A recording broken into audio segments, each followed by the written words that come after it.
Hello bachon, let's see the question. The question says that in the following question, a statement of assertion A is followed by the statement of region R. Mark the correct choices. Both assertion A and region R are true, and region R is the correct explanation of the assertion A. Both region A and region R are true, but region R is not a correct explanation for the assertion A. Assertion A is true, but region R is false. Assertion A is false, but R region is true. ठीक है, तो assertion देखो क्या दिया हमारे पास. The value of y is 6, for which the distance between the points A दिया 2, -0, B दिया 10, y is 10. ठीक है, और रीजन हमारे पास distance between the two points P X y1 x1 y1 and Q X y2 is given by under root of x2 - x1 का whole square plus y2 - y1 का whole square. ठीक है, तो चलिए इस क्वेश्चन को सॉल्व करते हैं. उससे पहले मैं लिखूंगा अपना की कॉन्सेप्ट.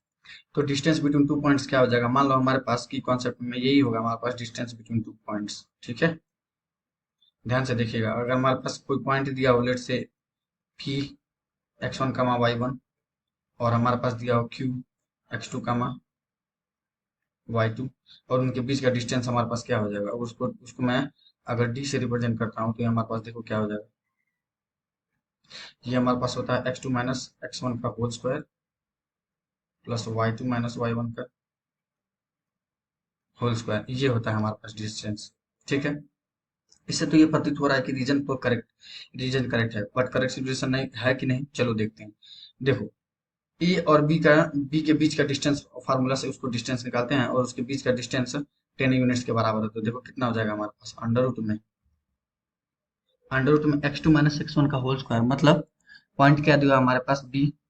ये देखो हमारे पास 10 - 2 कितना हो जाएगा हमारे पास 10 - 2 का होल स्क्वायर, और ये हो जाएगा हमारे पास y माइनस ये y1 कितना है हमारे पास -3. तो देखो कितना हो जाएगा y माइनस ऑफ -3 का whole square is equal to कितना हो जाएगा हमारे पास 10 हो जाएगा. ठीक है, समझ में आई बात. अब देखो दोनों साइड क्या करता हूँ, स्क्वायर कर देता हूँ. कितना हो जाएगा हमारे पास 10 - 2 का होल स्क्वायर प्लस y+3 का होल स्क्वायर. ठीक है, इज इक्वल टू कितना हो जाएगा हमारे पास, ये हो जाएगा हमारे पास 10 का स्क्वायर. ठीक है, अब ये देखो कितना हो जाएगा हमारे पास 10 - 2 का होल स्क्वायर कितना हो जाएगा 8 का स्क्वायर प्लस y+3 का whole square is equal to 100.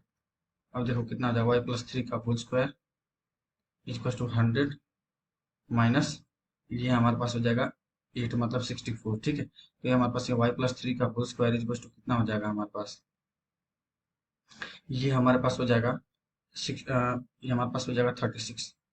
तो y+3 की वैल्यू कितनी हो जाएगा हमारे पास ±6. एक बार पॉजिटिव लूंगा तो देखो क्या हो जाएगा y+3 इज इक्वल टू कितना हो जाएगा हमारे पास 6. y इज इक्वल टू कितना हो जाएगा हमारे पास 6 - 3, तो कितना हो जाएगा हमारे पास 3. तो y की वैल्यू 3 आ गई. अब देखो यहाँ पे जब नेगेटिव लूंगा तो y+3 इज इक्वल टू -6.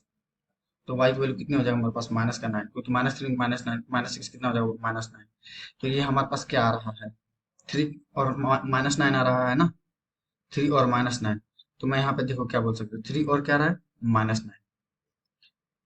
अब देखो तो y की वैल्यू क्या है इनकरेक्ट है ना, तो अब एजर्शन इज हमारे पास फॉल्स हो जाएगा, और बट रीजन आर इज हमारे पास क्या हो जाएगा ट्रू हो जाएगा. ठीक है, तो option D correct one. I hope you will understand. Thank you so much.